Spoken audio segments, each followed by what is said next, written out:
इस सीरीज के पिछले एपिसोड में हमने देखा कि हंसू ने कैलेमिटी फिश को खत्म कर दिया था और उसके बाद अगली आफत की ओर बढ़ गया था। वो एक मैसिव रूट के नीचे बने जमीन के अंदर के इलाके में गया जहां उसका सामना दो इंसानी शक्ल वाले जीवों से हुआ। ये जीव एक प्राचीन जाति के जनरल निकले। हंसू ने उन्हें हरा दिया, उनकी आर्टिफैक्ट्स छीन ली और सबको आगे बढ़ने का इंस्ट्रक्शन दिया। हालांकि लियू होंग आगे बढ़ने को तैयार नहीं था, इसलिए हंसू अपने साथियों के साथ आगे बढ़ गया। अब चलिए देखते हैं कि आगे क्या होता है। हांसो, सोफिया और माइकल आगे बढ़ गए। एक आदमी ने लियू होंग से पूछा, कमांडर अब हमें क्या करना चाहिए? वही पर्सन इस जगह के बारे में जानता है, अगर हमने उसे फॉलो नहीं किया तो हम यहीं भटक जाएंगे। लियू होंग ने चिढ़कर कहा, बेवकूफ, अगर तुम्हें इतना सब पता है तो वेट किस चीज का कर रहे हो?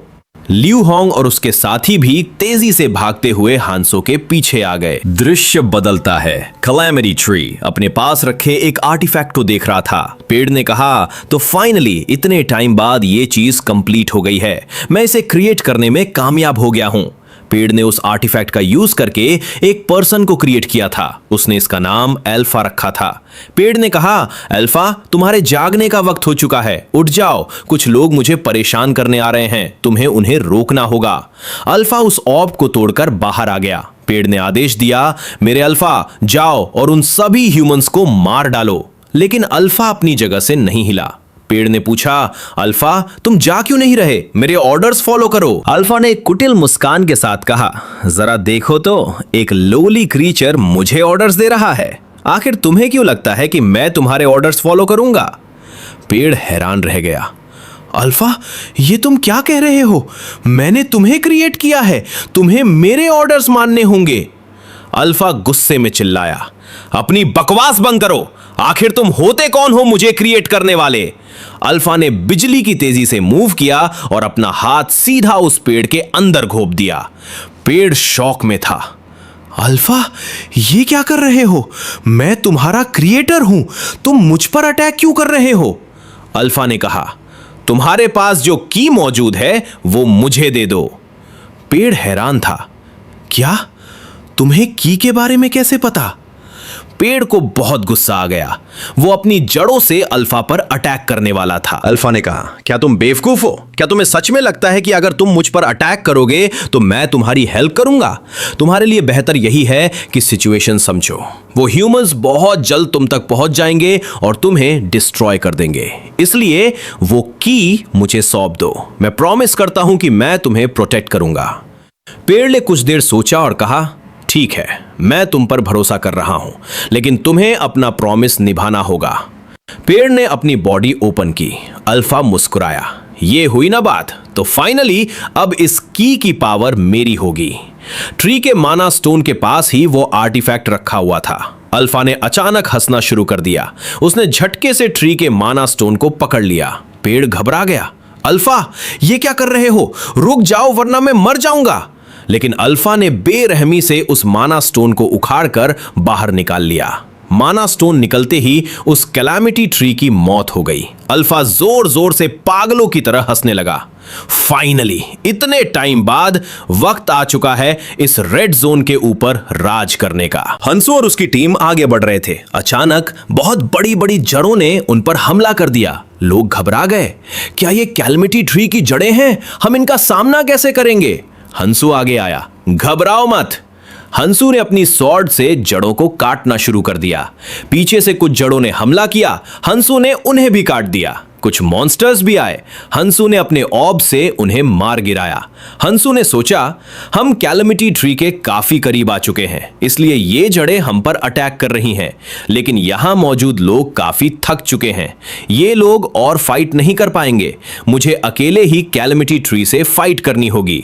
लेकिन तभी एक आदमी ने कहा, दोस्तों, ये क्या हो रहा है? इन जड़ों ने हम पर अटैक करना बंद कर दिया है। सबने देखा कि सारी जड़ें बेजान होकर गिर गई थी, जैसे डेड हो चुकी हों। लोग हैरान थे। हंसू भी चौंक गया। आखिर ये हो क्या रहा है? कहीं ऐसा तो नहीं कि कैलेमिटी ट्री ने उस चीज को अवेकन कर दिया है? हंसो तेजी से आगे भागा।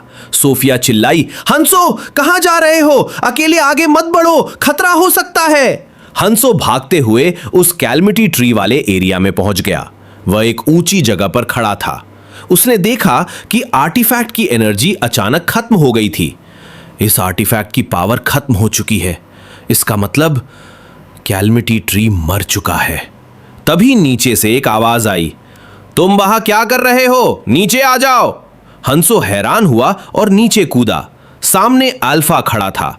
अल्फा ने कहा, ह्यूमन, मैं महसूस कर सकता हूं कि ऊपर जो ह्यूमंस फाइट कर रहे हैं उनमें से तुम सबसे ज्यादा पावरफुल हो। हंसू अल्फा को देखकर हैरान था। अल्फा हंसू की तरफ बढ़ा और मुस्कुराते हुए बोला, मैंने सोचा नहीं था कि एक ह्यूमन के पास भी की मौजूद हो सकती है। ह्यूमन, तुम्हारे पास जो की है, क्यों ना तुम वो मुझे दे दो। यहाँ हमें की के बारे में बताया जाता है। की असल में एल्फीनियम रेस के 5 जनरल्स के आर्टिफैक्ट्स हैं। जिसके पास ये 5 आर्टिफैक्ट्स होते हैं, वर्ल्ड ट्री उसे एडमिनिस्ट्रेटर की पोजीशन दे देता है, जिससे वो पर्सन पूरे रेड जोन को कंट्रोल कर सकता है। हंसू ने सोचा, रेड जोन में एल्फीनियम के लोगों की पहले ही डेथ हो चुकी थी। मैंने जिन जनरल से फाइट की वो डेड थे और ट्री उन्हें कंट्रोल कर रहा था। लेकिन ये पर्सन, ये बिल्कुल नॉर्मल लग रहा है। ऐसा कैसे पॉसिबल है? क्या ऐसा ट्री के पास मौजूद उस आर्टिफैक्ट की वजह से हुआ है? क्या इसका मतलब ये है कि ये पर्सन एक रेप्लिका है? हंसू ने पूछा, क्या तुम एक क्लोन हो? अल्फा हैरान रह गया। व्हाट?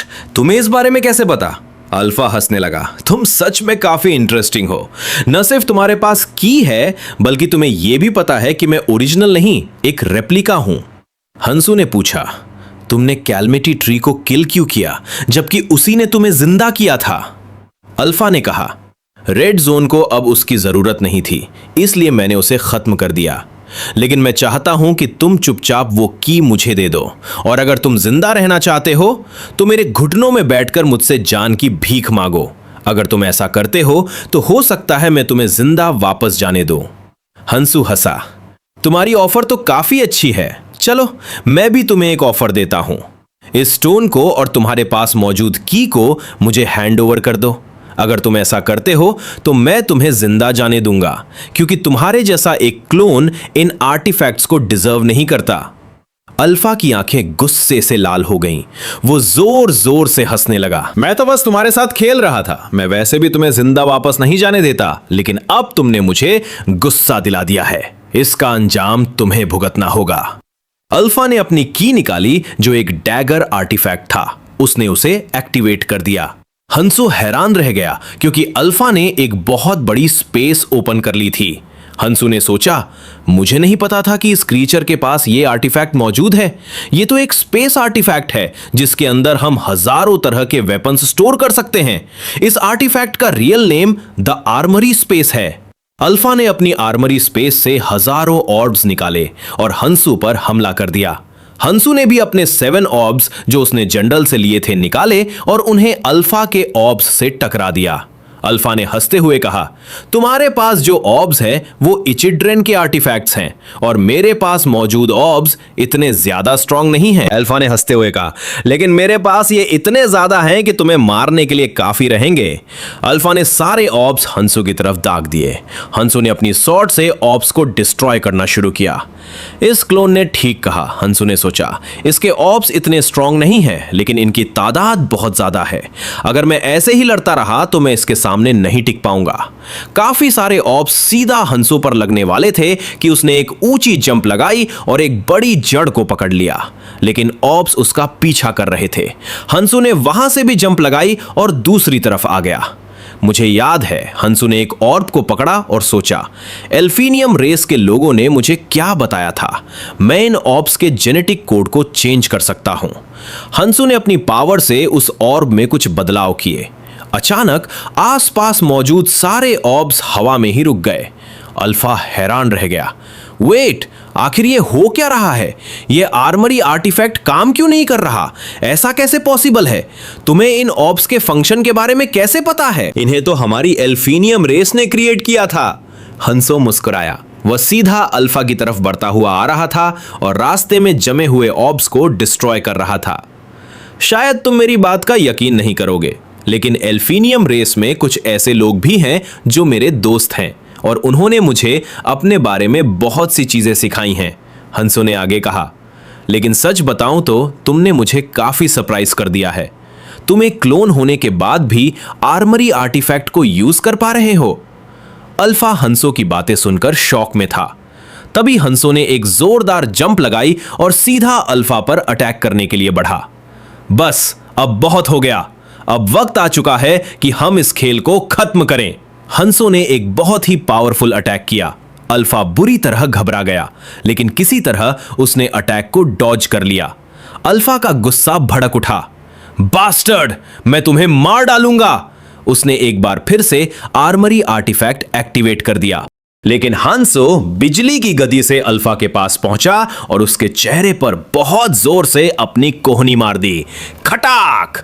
इस प्रहार से आर्मरी आर्टिफैक्ट डीएक्टिवेट हो गया।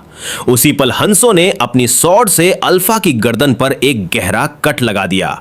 वहां से बहुत खून बहने लगा, लेकिन अल्फा की बॉडी बहुत तेजी से रिकवर हो गई। हंसो ने कहा, तुम्हारी रेस की यह विल सच में कमाल की है। अगर मुझे तुम्हें मारना है तो मुझे तुम्हारी बॉडी के पार्ट्स को पूरी तरह कट करना होगा। अल्फा बहुत तेजी से पीछे हटने लगा। हंसो ने कहा, यह तुम्हारी भूल है, तुम मुझसे नहीं बच पाओगे। हंसो ने फिर से अपने ऑप्स को कंट्रोल किया और अल्फा पर अटैक कर दिया। अल्फा ऑप से बचता हुआ भाग रहा था, लेकिन तभी एक ऑर्ब उसके पैर में आकर लगा। अल्फा के हाथ से कैलेमिटी ट्री का माना स्टोन नीचे गिर गया। अल्फा वहीं रुक गया। नहीं, मैं इस माना स्टोन को यहां नहीं छोड़ सकता, अल्फा ने सोचा। कुछ तो ऐसा तरीका होगा जिससे मैं इस पर्सन को हरा पाऊं, लेकिन यह पर्सन बहुत स्ट्रांग है। पता नहीं कैसे, लेकिन यह हमारे 5 जनरल्स के आर्टिफैक्ट्स को बहुत आसानी से यूज कर पा रहा है। अगर मेरी रीजनरेशन एबिलिटी स्ट्रांग ना होती तो मैं अब तक मर चुका होता। अगर मैं यहां से नहीं भागा तो यह मुझे मार डालेगा, लेकिन क्या मैं सच में भाग पाऊंगा? हंसू बहुत तेजी से अल्फा को खत्म करने आ रहा था। अल्फा ने सोचा, मुझे कुछ तो सोचना होगा, मैं ऐसे नहीं मर सकता। मैं भले ही एक क्लोन हूं, लेकिन मेरे पास मेरी रियल बॉडी की सारी मेमोरीज है। मेरी रियल बॉडी ने बहुत प्रॉब्लम्स फेस की हैं। उसकी रेस के सभी लोग मारे गए थे और उसने खुद को जिंदा रखा ताकि वो अपनी रेस को दोबारा रिवाइव कर सके। इसलिए मैं गिव अप नहीं कर सकता। अल्फा ने दोबारा अपना डैगर आर्मरी आर्टिफैक्ट निकाल लिया। प्लीज, उस चीज को इस आर्मरी स्पेस के अंदर होना चाहिए। वही एक चीज है जो मेरी जान बचा सकती है। हंसू ने अल्फा पर एक जोरदार अटैक किया, लेकिन क्लैंग! हंसू शॉक रह गया। व्हाट? ऐसा कैसे पॉसिबल है? किसी चीज ने मेरे अटैक को ब्लॉक कर लिया है। हंसू ने देखा कि अल्फा की बॉडी के ऊपर एक आर्मर जैसी फॉर्म बनी हुई थी। हंसू ने उसे पहचान लिया। अगर मैं कोई मिस्टेक नहीं कर रहा हूं तो ये हेवनली नाइट आर्मर है। अल्फा की बॉडी को उस पावरफुल आर्मर ने प्रोटेक्ट कर लिया था। हंसू मुस्कुराने लगा। मैंने सोचा नहीं था कि मुझे ये आर्मर इस जगह पर मिल सकता है। अब तुम्हें मारने के लिए मुझे एक और रीजन मिल चुका है, और वो रीजन ये है कि मुझे ये आर्मर चाहिए। हंसू ने तेजी से अल्फा पर अटैक करना शुरू किया। अल्फा आर्मर से खुद को प्रोटेक्ट कर रहा था और पलटवार भी कर रहा था। हंसू ने कहा, सोचा नहीं था कि इस आर्मरी आर्टिफैक्ट के अंदर हेवनली नाइट आर्मर भी मौजूद है, लेकिन क्या सच में यह आर्मर तुम्हें मुझसे बचा पाएगा? हंसू ने एक और पावरफुल अटैक किया। अल्फा ने उसे ब्लॉक तो कर लिया, लेकिन उसे बहुत स्ट्रगल करना पड़ रहा था। अल्फा ने सोचा, इस आर्मर की वजह से मेरी बॉडी पर बहुत ही पावरफुल प्रेशर पड़ रहा है। अगर मैं ऑब्स यूज कर पाता तो इसे हरा देता, लेकिन इस पर्सन ने ऑब्स के अंदर कुछ गड़बड़ कर दी है। अल्फा फाइट करते हुए पीछे हट रहा था, लेकिन तभी उसके चेहरे पर एक शैतानी मुस्कान आ गई। मुझे याद आया, इस आर्टिफैक्ट के अंदर ऑब्स के साथ साथ बहुत सारे वेपन्स भी मौजूद हैं, और ये हेवनली नाइट आर्मर दूसरे वेपन्स को एब्जॉर्ब करके अपनी पावर कई गुना बढ़ा सकता है। तो क्यों ना मैं वो सारे वेपन्स इस आर्मर को खिला दूं? हंसू अटैक करने आ रहा था कि अल्फा ने आर्मरी स्पेस ओपन कर ली। हंसू ने कहा, मुझे लगता है तुम भूल रहे हो, लेकिन तुम उन ऑप्स को यूज नहीं कर पाओगे। लेकिन हंसू हैरान रह गया जब उसने देखा कि स्पेस में से ऑप्स नहीं बल्कि ढेरों आर्टिफैक्ट्स और वेपन्स निकलकर उस आर्मर की तरफ जा रहे थे। वो आर्मर उन सभी हथियारों को अपनी बॉडी के अंदर एब्जॉर्ब कर रहा था, जिससे उसकी पावर तेजी से बढ़ रही थी। अल्फा जोर जोर से हंसने लगा। चाहे अब तुम कुछ भी कर लो, तुम इस आर्मर से नहीं बच पाओगे। लेकिन अचानक अल्फा को एक बहुत ही भयंकर प्रेशर महसूस हुआ और वो जमीन पर घुटनों के बल बैठ गया। वो शॉक में था। मैं जानता था आर्टिफैक्ट्स को इस्तेमाल करते ही इस आर्मर का प्रेशर बढ़ जाएगा और ये हंसू तो सिर्फ एक इंसान है। इसका मतलब इस आर्मर का प्रेशर इस इंसान पर कई गुना ज्यादा पड़ेगा और ये दबकर मर जाएगा। अल्फा ने अपना हाथ हंसू की तरफ किया और चिल्लाया, हंसू, तुम्हें यह आर्मर चाहिए था ना? तो ठीक है, अभी और इसी वक्त से मैं इस आर्मर की अथॉरिटी तुम्हें सौंप रहा हूं। हंसू हैरान रह गया। वह आर्मर बहुत तेजी से उड़कर हंसू की बॉडी के ऊपर आ गया। हंसू ने अपनी स्वॉर्ड से आर्मर को हटाने की कोशिश की, लेकिन आर्मर ने हंसू की बॉडी को पूरी तरह कवर करना शुरू कर दिया। यह सीन बिल्कुल स्पाइडरमैन 3 की तरह लग रहा था, जहां स्पाइडरमैन अपनी बॉडी से वेनम को हटाने की कोशिश करता है लेकिन हटा नहीं पाता। हंसू की बॉडी में भयंकर पेन होने लगा। अल्फा हंसते हुए बोला, हंसू, तुम सिर्फ एक नॉर्मल इंसान हो। तुम इस हेवनली नाइट आर्मर को कभी कंट्रोल नहीं कर पाओगे। तुम बहुत कमजोर हो और चूंकि मैंने इसे बहुत सारे आर्टिफैक्ट्स खिला दिए हैं तो अब इसकी पावर बहुत बढ़ चुकी है। अब तुम्हारा मरना कंफर्म है। लेकिन हंसू दोबारा खड़ा हो गया। वो आर्मर को रेजिस्ट करने की कोशिश कर रहा था पर प्रेशर बहुत ज्यादा था। अल्फा वहां से जाने लगा। मुझे पता है तुम बहुत ढीठ मिट्टी के बने हो, मरने में थोड़ा टाइम लोगे। मैं इस आर्मर को लेने के लिए दोबारा वापस आ जाऊंगा। और अल्फा वहां से भाग गया। हांसो दर्द से तड़प रहा था। ये आर्मर जैसे जैसे मेरी बॉडी को कंट्रोल कर रहा है, मुझ पर प्रेशर बढ़ता जा रहा है। ऐसा लग रहा है जैसे ग्रेविटी कई गुना बढ़ गई हो। हांसो दोबारा जमीन पर गिर पड़ा। यह बहुत डेंजरस है, मैं इसे कंट्रोल नहीं कर सकता। इससे बचने का सिर्फ एक ही तरीका है, मेरी ड्रैगन आर्ट स्किल। मुझे इसकी इतनी पावर यूज करनी होगी जिससे मैं इस आर्मर को डिस्ट्रॉय कर सकूं। हांसो ने अपनी ड्रैगन एनर्जी आर्ट्स को फुल पावर पर एक्टिवेट कर दिया। उसकी बॉडी से बहुत ही पावरफुल एनर्जी रिलीज होने लगी। हांसू के सिर पर बहुत बड़े बड़े ड्रैगन के हॉर्न्स निकल आए।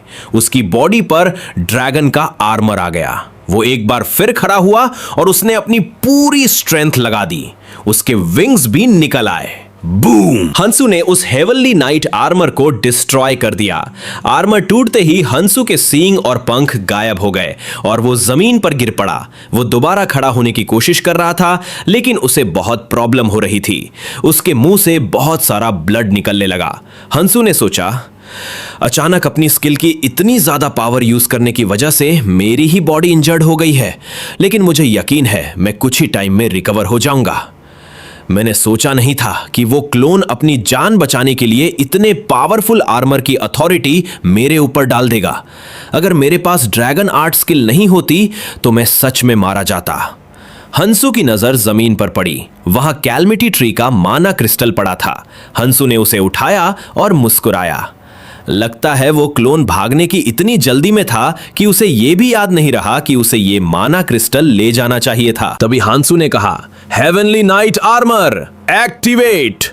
हांसू की बॉडी के ऊपर हेवनली नाइट आर्मर बनना शुरू हो गया। उसने हांसू की पूरी बॉडी को कवर कर लिया। हांसू मुस्कुराया। मुझे यकीन है अगर कांगते को पता होता कि मुझे ये आर्मर मिल गया है तो वो बहुत जेलस होता, क्योंकि वो भी हमेशा से इसे हासिल करना चाहता था लेकिन कर नहीं पाया था। ये आर्मर सच में परफेक्ट है। इसकी एबिलिटी खतरनाक है। ये आर्टिफैक्ट्स को एब्जॉर्ब करके खुद को और पावरफुल बना सकता है। अल्फा ने मुझे मारने के लिए इसे वेपन्स खिलाए थे, लेकिन इससे मेरा ही फायदा हो गया। अब ये आर्मर अपने नेक्स्ट लेवल पर प्रमोट हो चुका है। हांसू ने आर्मर को डीएक्टिवेट कर दिया। आर्मर एक रिंग में बदल गया और हांसू की उंगली में आ गया। हांसू खुश था। दृश्य बदलता है। माइकल, सोफिया और बाकी लोग खड़े थे। माइकल ने पूछा, आखिर हंसू कहां है? वो नजर क्यों नहीं आ रहा? सोफिया ने कहा, मुझे नहीं पता, वो अचानक से तेजी से भागता हुआ आगे चला गया था। तभी लियू होंग वहां आ गया। उसने ताना मारते हुए कहा, कहीं ऐसा तो नहीं कि तुम्हारा लीडर तुम लोगों को छोड़कर भाग चुका है? माइकल भड़क गया। क्या तुम अपनी बकवास बंद नहीं कर सकते? तुम बकॉन ग्रुप के लीडर हो, इसका मतलब ये नहीं कि मैं तुम्हारी रिस्पेक्ट करूंगा। लियू होंग ने कहा, मैं तो सिर्फ सच बोल रहा हूं। वो यहां नहीं है, मतलब वो डरपोक भाग गया है। तभी एक भारी आवाज ठीक लियू होंग के पीछे से आई। आखिर तुम लोग किस पर्सन की बात कर रहे हो? लियू होंग शौक से उछल पड़ा। उसने पीछे मुड़कर देखा, हंसू खड़ा था। व्हाट? तुम यहां कब आ गए? लियू होंग हकलाते हुए बोला, हम तुम्हारे बारे में बात नहीं कर रहे थे, मैं तो किसी और की बात कर रहा था।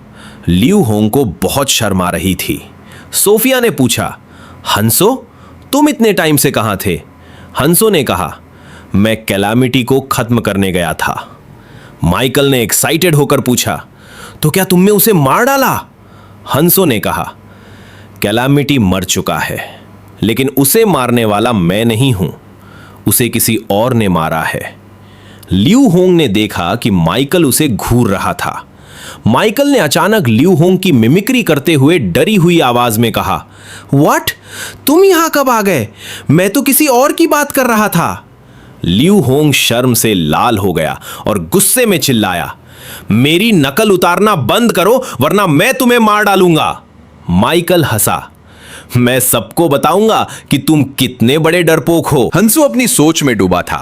वो क्लोन 5 जनरल्स के आर्टिफैक्ट्स की अथॉरिटी को बहुत आसानी से यूज कर पा रहा है। क्या ऐसा पॉसिबल है कि वो उस पर्सन का क्लोन है? अगर ये सच है तो ये इस रेड जोन की बहुत सी चीजों को यूज कर सकता है। ये क्लोन हमारे लिए सबसे बड़ा खतरा है। दूसरी तरफ वर्ल्ड ट्री के ऊपर एक खाली जगह पर अल्फा पहुंच चुका था। वो गुस्से में चिल्ला रहा था, मैंने यहां अपना हेवनली नाइट आर्मर भी सैक्रिफाइस कर दिया, लेकिन फिर भी मैं उस कमीने को नहीं मार पाया। आखिर वो इंसान इतना स्ट्रांग कैसे है? अल्फा एक विशालकाय फ्लावर के सामने खड़ा था। उसने चिल्लाकर कहा, आखिर तुम और कब तक इस फ्लावर के अंदर ही रहने वाले हो? तुम मेरी रियल बॉडी हो, तुम्हें अब बाहर आ जाना चाहिए। लेकिन फूल के अंदर से कोई जवाब नहीं आया। अल्फा ने निराश होकर कहा, तो क्या इसका मतलब यह है कि तुम चाहते हो कि मैं तुम्हारी सारी रिस्पॉन्सिबिलिटीज पूरी करूं? अगर ऐसा है तो फिर बाद में मुझे ब्लेम मत करना। अल्फा वहां से जाने लगा। वो सोच रहा था, वो इंसान 5 जनरल्स के आर्टिफैक्ट्स को बहुत आसानी से यूज कर पा रहा है, लेकिन उन आर्टिफैक्ट्स को तभी यूज किया जा सकता है जब हमें उनके कोड्स पता हो। आखिर उसे कोड्स कैसे पता है? अगर मुझे वर्ल्ड ट्री का एडमिनिस्ट्रेटर बनना है तो मेरे पास वो 5 आर्टिफैक्ट्स होना जरूरी है, लेकिन इस वक्त मेरे पास सिर्फ एक ही आर्टिफैक्ट है। वर्ल्ड ट्री के शिखर पर अल्फा अकेला खड़ा था। उसकी आंखों में एक खतरनाक चमक थी। मेरे पास 5 में से सिर्फ एक ही आर्टिफैक्ट बचा है, अल्फा ने सोचा, लेकिन इसके साथ भी मैं एडमिनिस्ट्रेटर की कुछ शक्तियों का इस्तेमाल तो कर ही सकता हूं, जिसका मतलब है मैं ओरोबोरोस को जगा सकता हूं। ओरोबोरोस विशालकाय स्नेक कैलामिटी जो वर्ल्ड ट्री की जड़ों में सोया हुआ था। अल्फा वर्ल्ड ट्री की सबसे ऊंची शाखाओं पर लटका हुआ था। एक पल की भी देरी किए बिना उसने छलांग लगाई और विशालकाय शाखाओं के जाल पर उतर गया। वो बिजली की गति से शाखाओं पर दौड़ता हुआ एक परछाई की तरह आगे बढ़ रहा था और आखिरकार वो विशालकाय ओरोबोरोस स्नेक की सर्पीली देह पर पहुंच गया। लेकिन जैसे ही उसने कदम रखा, उसे हजारों आंखों ने घूरना शुरू कर दिया। स्नेक के स्केल्स के बीच अनगिनत कीड़े मकोड़े छिपे हुए थे जो एक घुसपैठिए को देखकर गुस्से से फुफकार रहे थे। अल्फा उनकी धमकी पर सिर्फ मुस्कुराया। बेवकूफ कीड़ों, मेरे रास्ते से हट जाओ। भले ही मैं अपनी असली फॉर्म में नहीं हूं, लेकिन यह मत भूलो कि मैं ही वो हूं जिसके असली शरीर ने तुम सबको बनाया है। अल्फा की आवाज में एक अजीब सी शक्ति थी। वे कीड़े जो पल भर पहले उसे मारने को तैयार थे, अब डर के मारे पीछे हटने लगे और उन्होंने उसके लिए रास्ता बना दिया। अल्फा ने एक स्केल को उठाकर उसके अंदर कदम रखा तो उसकी आंखें हैरानी से फटी रह गईं। अंदर का नजारा किसी बुरे सपने जैसा था। लाखों करोड़ों की तादाद में इंसेक्ट मॉन्स्टर्स वहां मौजूद थे। एक जीती जागती रेंगती हुई सेना। वह जोर से हंस पड़ा। मैं तो सिर्फ ओरोबोरस का इस्तेमाल करने की सोच रहा था, लेकिन मैंने कभी नहीं सोचा था कि इसके इतने सारे गार्डियन भी होंगे। शायद मुझे इन कीड़ों का भी इस्तेमाल करना चाहिए? आखिर मैं इनके क्रिएटर का क्लोन हूं। ये सभी कीड़े मेरे हुक्म का पालन करेंगे। दूसरी तरफ वर्ल्ड ट्री की खतरनाक जड़ों से बाहर निकलकर हंसू की टीम ने राहत की सांस ली। वे सभी सही सलामत वापस लौट आए थे और उनके चेहरों पर खुशी साफ झलक रही थी। लेकिन सोफिया खामोशी से कुछ सोच रही थी। माइकल उसके पास आया। सोफिया, मैं शायद जानता हूं कि तुम क्या सोच रही हो। तुम यही सोच रही हो ना कि जिस चीज के लिए सभी फैंटम्स ने हार मान ली थी, जिन क्लेमिटीज को हराना नामुमकिन माना जाता था, उनमें से 2 सबसे खतरनाक क्लेमिटीज को हंसू ने अकेले ही खत्म कर दिया है। माइकल ने एक गहरी सांस ली। इस बात पर यकीन करना मुश्किल है। मुझे पूरा यकीन है जब बॉस को यह पता चलेगा तो वो हमारी मदद करने के लिए जरूर मान जाएंगे। सभी फैंटम्स फिर से एक साथ मिलकर बाकी क्लेमिटीज को खत्म कर पाएंगे। वो हंसू की तरफ देखकर बोला, और हां, मुझे लगता है हंसू रेड जोन में ज्यादा दिन नहीं रुकेगा। उसके जैसा ताकतवर इंसान कभी एक जगह पर नहीं टिक सकता। वो जल्द ही अगले जोन में चला जाएगा। यह सुनकर सोफिया खामोश रही, लेकिन उसका दिल तेजी से धड़क रहा था। कितने साल हो गए हैं, उसने सोचा। मैं इन क्लेमिटीज को खत्म करने के लिए इस रेड जोन में फंसी हुई हूं। अगर हंसू यहां नहीं आता तो पता नहीं मुझे और कितने साल यहीं गुजारने पड़ते। शायद अब सच में वक्त आ गया है हंसू के साथ इस रेड जोन को छोड़ने का। अचानक सोफिया के चेहरे पर एक मुस्कान आई और फिर वह खुलकर हंसने लगी। ये सालों के दबे हुए बोझ और हताशा के बाद मिली आजादी की हंसी थी। माइकल हैरान रह गया। तुम अचानक हंस क्यों रही हो? मुझे कुछ समझ नहीं आ रहा। सोफिया ने हंसते हुए जवाब दिया, कुछ नहीं, बस अचानक से बहुत अच्छा महसूस हो रहा है, इसलिए मैं खुद को रोक नहीं पाई। माइकल ने मुस्कुराते हुए सिर हिलाया। तुम सच में बहुत अजीब हो। तभी एक लड़की की आवाज ने सबका ध्यान खींचा। दोस्तों, वहां देखो। सबने आसमान की तरफ देखा और उनकी आंखें खुली की खुली रह गईं। आसमान में 1-2 नहीं बल्कि हजारों स्पिरिट बर्ड्स का झुंड उड़ता हुआ आ रहा था। ये पक्षी अक्सर संदेश या चेतावनी लेकर आते थे। इतनी सारी स्पिरिट बर्ड्स एक साथ, कोई हैरानी से बोला। आखिर ऐसा क्या हो गया है? दृश्य बदलता है। कुछ लोग अपनी जान बचाने के लिए बेतहाशा भाग रहे थे। उनके पीछे कीड़ों की एक भयानक लहर थी।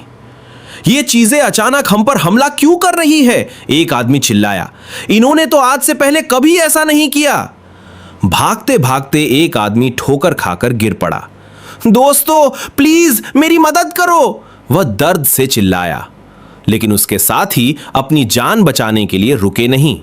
वे उसे पीछे छोड़कर भाग गए। इससे पहले कि वह उठ पाता, एक कीड़ा बिजली की गति से उस पर झपटा और एक ही पल में उसकी चीख खामोशी में बदल गई। उस कीड़े ने उस इंसान के मांस को खाना शुरू कर दिया। दूर वर्ल्ड ट्री के ऊपर ओरोबोरस के अंदर से एक कीड़ा हंसू और उसकी टीम को घूर रहा था। यह अल्फा था जो उन सभी कीड़ों को अपनी आंखों से देख रहा था और उन्हें कंट्रोल कर रहा था। अल्फा के चेहरे पर एक क्रूर मुस्कान थी। चलो हंसू, अब देखते हैं कि तुम इस नई क्लैमिटी को कैसे रोक पाते हो। और इसी के साथ लाखों की तादाद में इंसेक्ट मॉन्स्टर्स ने एक भयानक लहर की तरह ह्यूमन बेस की ओर बढ़ना शुरू कर दिया। एक नया विनाशकारी हमला बस शुरू ही होने वाला था। धरती लाखों कीड़ों के रेंगने की भयावह आवाज से कांप उठी।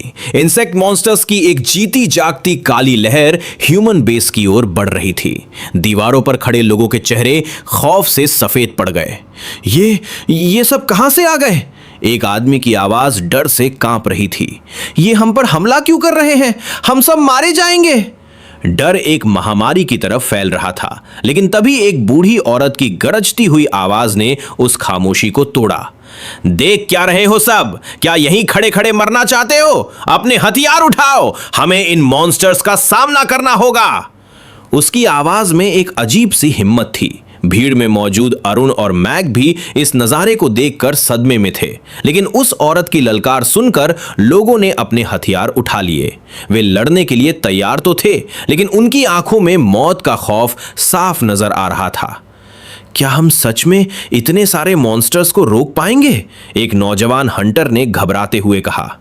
ये सिर्फ एक हमला नहीं है, ये तो खुद एक क्लेमिटी है। एक स्पिरिट बर्ड तेजी से उड़ता हुआ आया और माइकल के कंधे पर बैठ गया, जो उसे मिली जानकारी से कांप उठा। यह बहुत बड़ी मुसीबत है, माइकल ने कहा। ओरोबोरोस की बॉडी से सारे इंसेक्ट मॉन्स्टर्स उतरकर पूरे रेड जोन में फैल चुके हैं। लाखों की तादाद में मॉन्स्टर्स ह्यूमन बेस की तरफ बढ़ रहे हैं। दूसरे क्लैंस के हंटर्स भी मदद के लिए पहुंच चुके हैं। चारों तरफ घबराहट का माहौल था। इनकी तादाद बहुत ज्यादा है, एक हंटर बोला। हम कितने भी लोग क्यों ना हो, हम इनसे नहीं जीत पाएंगे। लेकिन हंसू खामोशी से उस विशाल झुंड को देख रहा था। उसका दिमाग किसी और ही उलझन में था। यह कैसे हो सकता है? मेरी पिछली जिंदगी में इन मॉन्स्टर्स ने हम पर तब हमला किया था जब हमने ओरोबोरोस को छेड़ा था, लेकिन इस बार हमने तो उसे छुआ तक नहीं, तो फिर ये हम पर हमला क्यों कर रहे हैं? कहीं इसका मतलब ये तो नहीं कि ये सब कुछ उस क्लोन ने किया है? तो मेरा शक सही था, वो कोई और नहीं बल्कि टैकन का क्लोन है, और अब वो मेरे लिए सबसे बड़ा खतरा बन चुका है। तभी एक नफरत भरी आवाज गूंजी, ये सब कुछ इस हंसू की वजह से हुआ है। सबने पलट कर देखा। ये लियू होंग था जो गुस्से से चिल्ला रहा था। आज से पहले इन मॉन्स्टर्स ने कभी हम पर हमला नहीं किया, लेकिन जब से इस आदमी ने क्लेमिटी फिश को मारा है, हम हर पल एक नई मुसीबत का सामना कर रहे हैं। क्या बकवास कर रहे हो? हंसू ने कहा। मैं बकवास नहीं कर रहा, लियू होंग चीखा। अगर तुमने क्लेमिटी फिश को नहीं मारा होता तो ये मॉन्स्टर्स कभी हम पर हमला नहीं करते। इन सभी कीड़ों को ओरोबोरस कंट्रोल करता है। शायद उसे भी लग रहा है कि हम बहुत जल्द उसे भी मारने के लिए आएंगे, इसलिए उसने हम पर पहले ही हमला कर दिया है। माइकल गुस्से से आगे बढ़ा। बकवास बंद करो, इस बात का क्लेमिटी फिश से कोई लेना देना नहीं है। कभी ना कभी तो इन कीड़ों को हम पर हमला करना ही था। अब जब ऐसा हो ही गया है तो हमें मिलकर इनका सामना करना चाहिए, ना कि आपस में लड़ना चाहिए। हंसू ने उसकी बातों को नजरअंदाज करते हुए सोफिया की तरफ देखा। सोफिया, अपनी लाइब्रेरी स्किल का इस्तेमाल करो और मुझे बताओ वो कितने टाइम में नीचे आने वाला है। सोफिया हैरान रह गई। हंसू, तुम किस बारे में बात कर रहे हो? हंसू ने वर्ल्ड ट्री के ऊपर लिपटे विशालकाय स्नेक की ओर इशारा किया।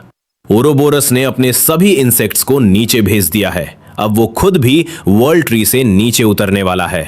ये सुनते ही सबके होश उड़ गए। वो क्लोन टैकन का है, हंसू सोच रहा था, और टैकन इस रेड जोन का एडमिनिस्ट्रेटर था।